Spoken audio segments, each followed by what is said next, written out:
തെളിച്ചമേകാൻ പൊൻപുലർക്കാലം വെളിച്ചമാകുമ്പോ നുറുങ്ങുവെട്ടം പക്ഷിപരാഗം തെളിച്ചു കാട്ടുമ്പോ വരുന്നു ദൈവം മനസ്സിനുള്ളിൽ തിളക്കമേകിടാൻ തരുന്നു ധ്യാന പ്രകാശമാർക്കും വിളക്ക് വയ്ക്കുമ്പോൾ നുറുങ്ങുവെട്ടം ഇറങ്ങിടട്ടെ ഹൃദന്തമെല്ലാം യുഗപ്രകാശത്താൽ മറഞ്ഞിടട്ടെ മനാന്ധകാരം യുഗപ്രസാദത്താൽ നുറുങ്ങുവെട്ടം.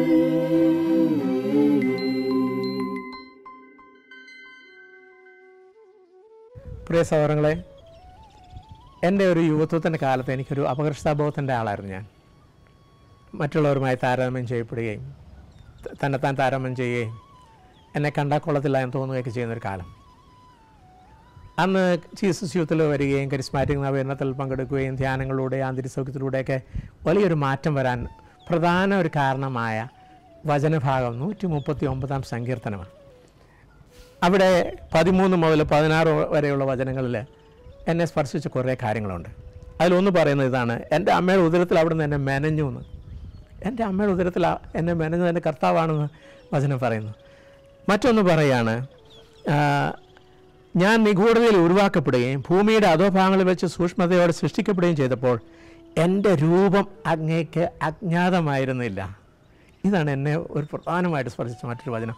എന്ന് പറഞ്ഞാൽ ഞാൻ ഈ ഭൂമിയിൽ ജനിക്കണമെന്നും ഈ ഭൂമിയിൽ എൻ്റെ രൂപം ഇങ്ങനെ ആയിരിക്കണമെന്നും എൻ്റെ ഉയരവും വണ്ണവും പൊക്കവും നിറവുമൊക്കെ ഇങ്ങനെ ആയിരിക്കണമെന്നും കൃത്യമായും എൻ്റെ കർത്താവിന് അറിയാമായിരുന്നു എന്നുള്ളത് എനിക്ക് വലിയൊരു വെളിച്ചവും ആശ്വാസവും നൽകിയ വചനമാണ്. തന്നെയുമല്ല, ഇത് എനിക്ക് വലിയൊരു ആന്തരിക സൗഖ്യം ഈ ഒരു വചനത്തിലൂടെ രൂപപ്പെട്ടു. കാരണം കമ്പയർ ചെയ്യുന്ന പരിപാടി നിർത്തി. ഞാൻ എന്നെ തന്നെ എൻ്റെ കർത്താവിൻ്റെ കരങ്ങൾ സ്വീകരിക്കാൻ തുടങ്ങി.